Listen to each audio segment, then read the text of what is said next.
Hey guys, welcome back to my channel. तो आज के इस वीडियो में मैं आपको एक्सप्लेन करने वाली हूँ 2024 में मूवी बेबी जॉन। तो चलिए विदाउट वेस्टिंग टाइम मूवी का एक्सप्लेनेशन स्टार्ट करते हैं। मूवी स्टार्ट होती है कुछ लड़कियों से जिन्हें बांध कर रखा गया था। एक्चुअली कुछ लोग उन्हें एक दूसरी जगह पर शिफ्ट कर रहे थे। तभी वहाँ पर एक पुलिस ऑफिसर आता है और सभी लोगों को पकड़ लेता है। लेकिन तभी उस पुलिस ऑफिसर को किसी का कॉल आता है और हमें पता चलता है कि ये इन लोगों के बॉस का कॉल था, जो उस पुलिस ऑफिसर से कहता है कि उसकी बेटी उसके कब्जे में है और अगर वो यहाँ से चुपचाप नहीं गया तो उसकी बेटी को भी मार दिया जाएगा। अब ये सुनने के बाद वो पुलिस ऑफिसर वहाँ से चुपचाप चला जाता है। जिसके बाद हम जॉन और उसकी बेटी खुशी को देखते हैं, जो कि स्कूल जा रहे थे। खुशी अपने पापा से काफी नाराज थी क्योंकि जॉन उसे रोज देरी से स्कूल छोड़ता।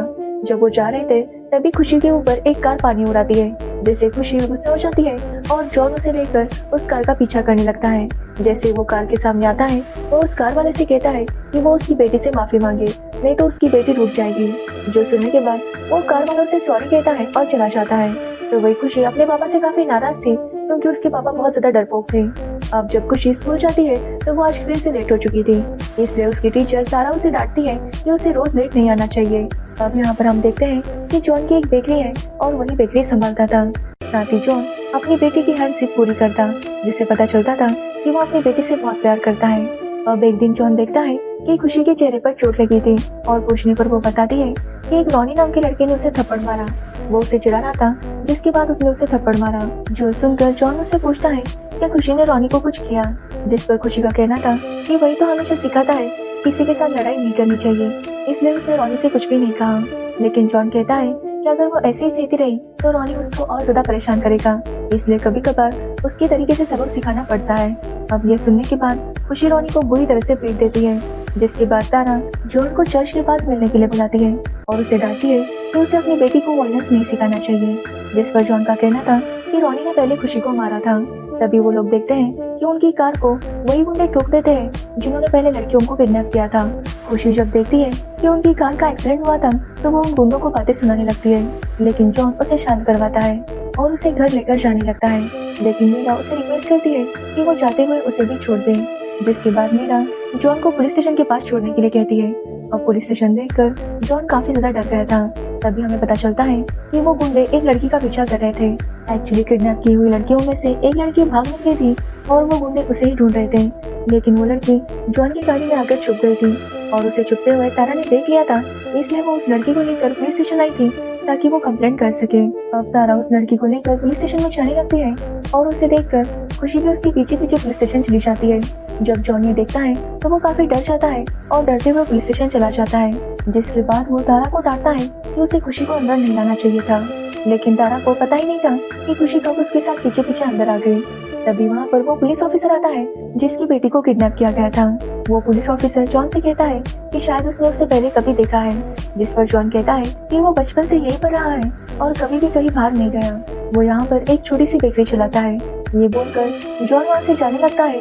तभी वो पुलिस ऑफिसर सत्या कह के बुलाता है। जो सुनकर जॉन में पीछे पलटता है, लेकिन वो पुलिस ऑफिसर दूसरे किसी सत्या को बुला रहा था। लेकिन ये देखकर तारा काफी शॉक थी क्योंकि सत्या को आवाज देने पर जॉन ने पलटकर क्यों देखा। तो वही पुलिस ऑफिसर उन दोनों को बता देता है कि लड़की उसके पास आ गई है और वो उस लड़की को लेकर उनके पास वापस आ जाएगा, लेकिन उसके बदले वो उसकी बेटी को छोड़ दे। साथ ही वो पुलिस ऑफिसर उस गुंडे को बताता है कि उसके खिलाफ किसी ने कंप्लेंट की है। जो सुनने के बाद वो गुंडा काफी गुस्सा हो जाता है और यहाँ पर हमें पता चलता है कि उस पुलिस ऑफिसर ने गुंडे को झूठ बोला था कि उसके खिलाफ जॉन ने कंप्लेंट की है, क्योंकि वो जानता था कि जैसे ही गुंडों को ये पता चलेगा वो जॉन को मारने के लिए चले जाएंगे। तो वही हम जॉन को देखते हैं जो अपनी बेटी को सुलाता है। तभी वो देखता है कि उसका कुत्ता काफी ज्यादा भौंक रहा था। जैसे जॉन बाहर आता है तो वो गुंडे जॉन को मारने के लिए आ गए थे। वो जॉन को पीटने लगते हैं। तो वही जॉन उन्हें यही बताता है कि उसने उनके खिलाफ कंप्लेंट नहीं की, लेकिन वो गुंडे कहते हैं कि वो जॉन की बेटी को भी खत्म करेंगे।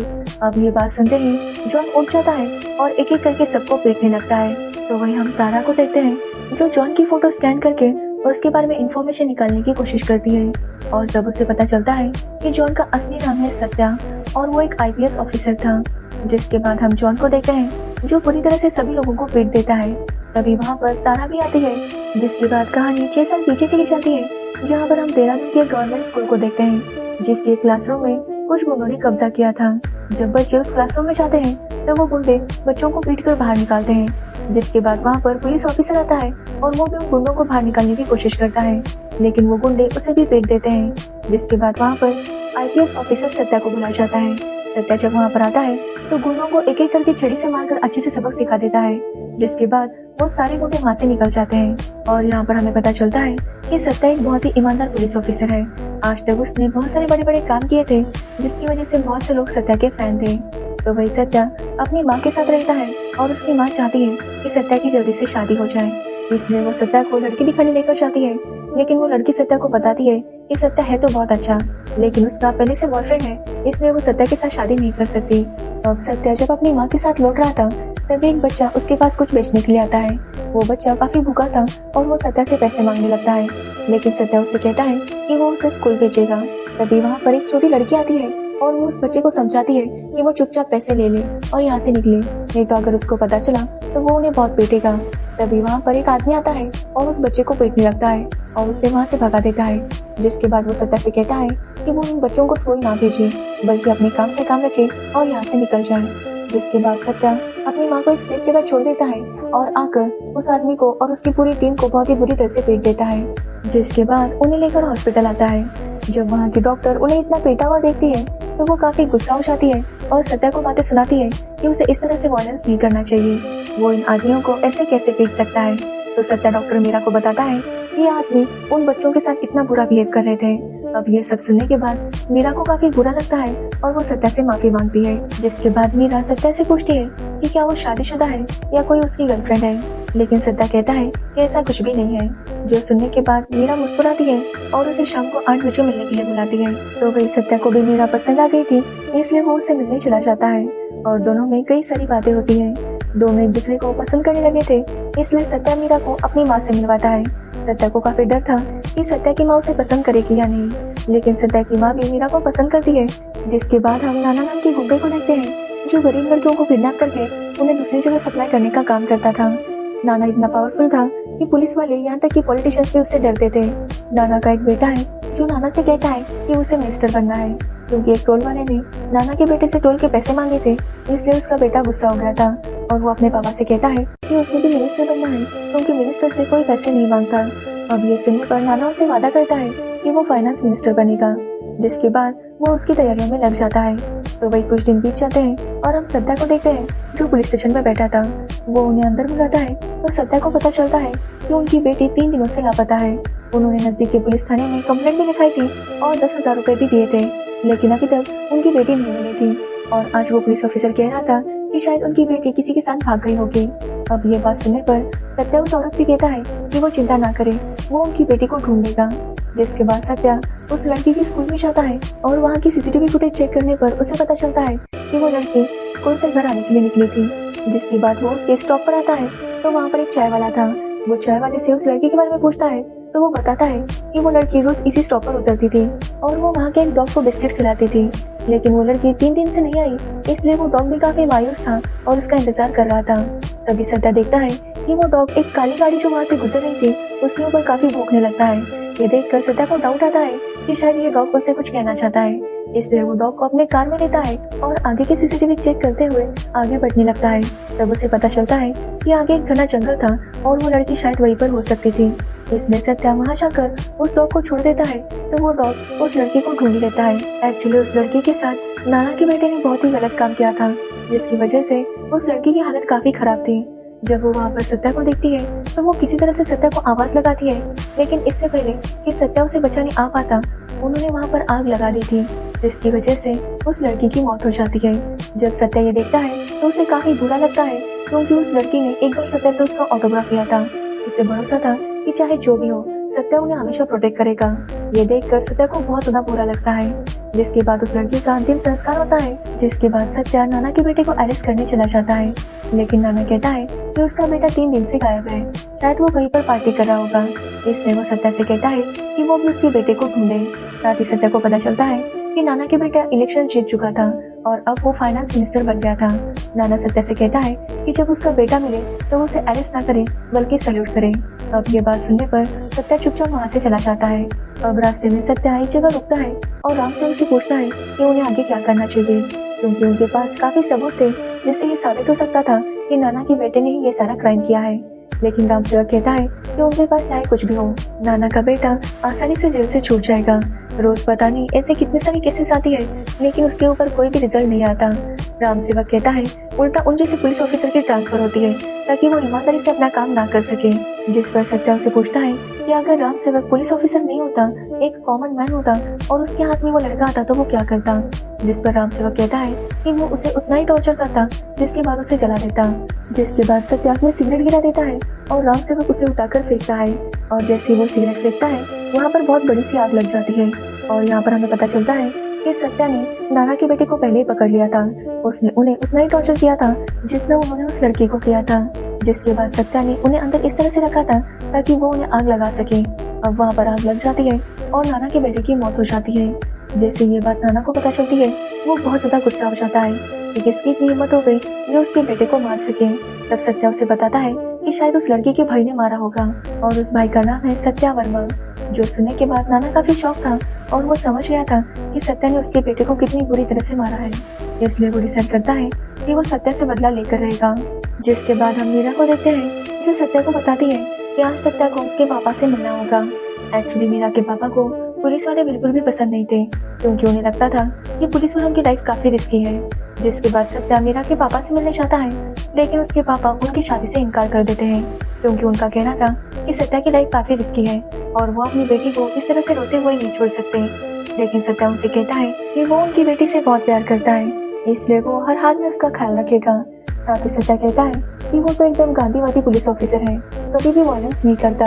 जो सुनकर मीरा के घर वाले शादी के लिए मान जाते हैं कि तभी वहाँ पर नाना के गुंडे आते हैं और सत्या के ऊपर अटैक करते हैं। जिसके बाद सत्या मीरा के घर वालों को एक सेफ जगह पर रख देता है और उन गुंडों को बहुत ही बुरी तरह से मारता है। जो देखने के बाद मीरा के पापा और गुस्सा हो जाते हैं और वो सत्या से कहते हैं कि वो मीरा की शादी उससे हरगिज नहीं करेंगे।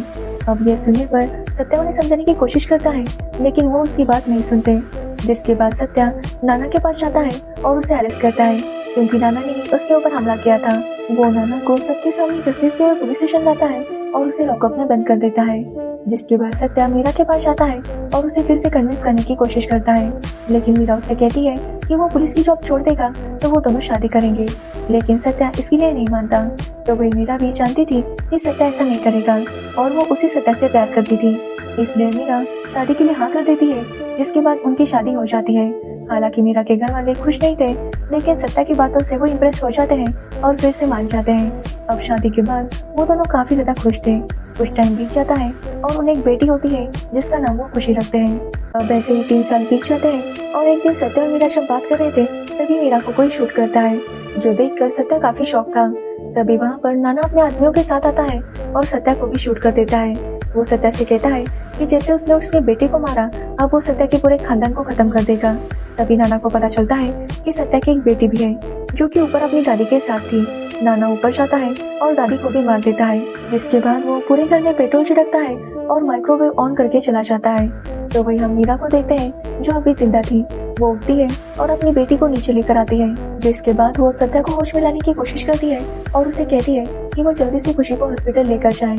इससे पहले कि सत्या मीरा से कुछ कह पाता, मीरा की मौत हो जाती है और कुछ टाइम बाद उनका घर ब्लास्ट हो जाता है। लेकिन तब तक सत्या और खुशी घर से बाहर निकल चुके थे। जिसके बाद सत्या ने अपनी पुलिस की जॉब छोड़ दी और अपनी पहचान बदलकर वो केरल के एक गाँव में शिफ्ट हो गया, क्योंकि वो नहीं चाहता था कि उसकी वजह से खुशी को कोई खतरा हो। जिसके बाद कहानी प्रेजेंट में आती है, जहाँ पर तारा को अब सत्या की सारी कहानी पता चल चुकी थी। साथ ही हमें ये भी पता चलता है कि तारा कोई टीचर नहीं, बल्कि वो भी एक अंडरकवर एजेंट थी और उसका असली नाम था अधीरा। और वो सत्या से वादा करती है कि वो खुशी को कुछ भी नहीं बताएगी। जिसके बाद सत्या अगले दिन खुशी को बस स्टॉप पर छोड़ता है, क्योंकि आज खुशी पिकनिक पर जाने वाली थी। लेकिन जैसे ही वो बस वहाँ से निकलती है, सत्या को नाना का कॉल आता है और वो उसे बताता है कि वो जान चुका है कि सत्या नाना बनकर रह रहा है, लेकिन वो अपना बदला अभी भी नहीं भूला, इसलिए वो सत्या को खत्म करके रहेगा। ये तभी सत्या देखता है कि खुशी की बस पानी में गिर जाती है। सत्या ये देखते ही तुरंत पानी में कूद जाता है और एक एक करके सारे बच्चों को बचा लेता है। जिसके बाद सत्या को फिर से नाना का कॉल आता है और वो सत्या से कहता है कि अभी तो उसने बचा लिया, लेकिन अभी बहुत कुछ है जो सत्या के साथ होना बाकी है, वो उसके लिए भी तैयार है। ये सुनने के बाद सत्या समझ जाता है कि नाना उसका पीछा नहीं छोड़ेगा, इसलिए उसे वापस सत्या बनना ही होगा। इसलिए सत्या बनकर पुलिस स्टेशन आता है और पहले उस पुलिस ऑफिसर को मारता है जिसने नाना के साथ मिलकर सत्या की फैमिली को मरवाया था। तो वही सदी के लिए सत्या तो मर चुका था, इसलिए उन्हें लग रहा था कि सत्या का भूत ही ये सब कर रहा है। तो वही सत्या भी एक एक करके नाना के सारे आदमियों को मार देता है। नाना को भी ये बात पता चल गई थी और वो अपने भाई से कहता है कि सत्या को पकड़ने का उसके पास एक अच्छा आइडिया है। नाना के भाई की एक कंस्ट्रक्शन साइट थी जहाँ पर कुछ वर्कर्स मारे जाते हैं क्योंकि वहाँ पर सेफ्टी नेट नहीं थी। जब ये बात नाना के भाई को पता चलती है तो वो मजदूर को 1-1 लाख रुपए देने का वादा करता है और कहता है कि मजदूर तो मरते रहते हैं, उनके लिए क्या अफसोस करना। अब ये बात जब सत्या तक पहुंचती है तो वो नाना के भाई को भी आकर मार देता है। लेकिन जब सत्या यहाँ पर ये सब कर रहा था कि तभी हम सत्या के घर पर देखते हैं जहाँ पर राम सेवक और तारा थे।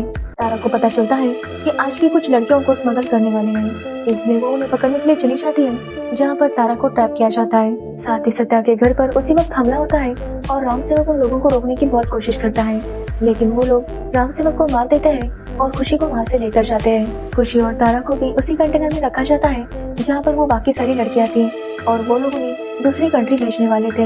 अब जैसे ये बात सत्या को पता चलती है वो उन्हें रोकने के लिए वहाँ पर पहुँच जाता है जहाँ नाना सत्या का इंतजार कर रहा था। अब नाना के आदमी सत्या को काफी पीटने लगते हैं और सत्या लगभग बेहोश हो चुका था।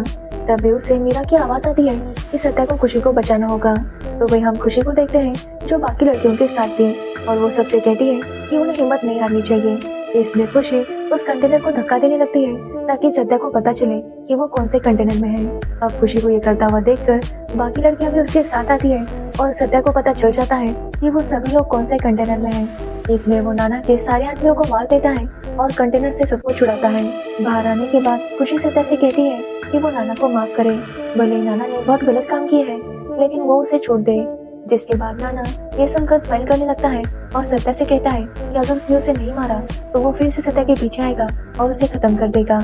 जो सुनकर सत्या मुस्कुराता है और वहाँ से चला जाता है। तो वही हम बाकी लड़कियों को देखते हैं जो नाना के ऊपर अटैक करती है और उसे मार देती है। जिसके बाद हम सत्या और तारा को देखते हैं जो कि अंडरकवर एजेंट है और एक मिशन पर गए थे और उस मिशन पर उन्हें और एक एजेंट ज्वाइन करता है जिसका नाम था भाईचार और वो लोग उस विलन को मार देते हैं और यहीं पर ये मूवी एंड हो जाती है। तो ये थी बेबी जॉन मूवी की स्टोरी। अगर आपको इस मूवी की स्टोरी और मेरा एक्सप्लेनेशन पसंद आया हो तो वीडियो को लाइक कमेंट शेयर जरूर करना और मेरे चैनल को सब्सक्राइब करना बिल्कुल मत भूलना। Thanks for watching video.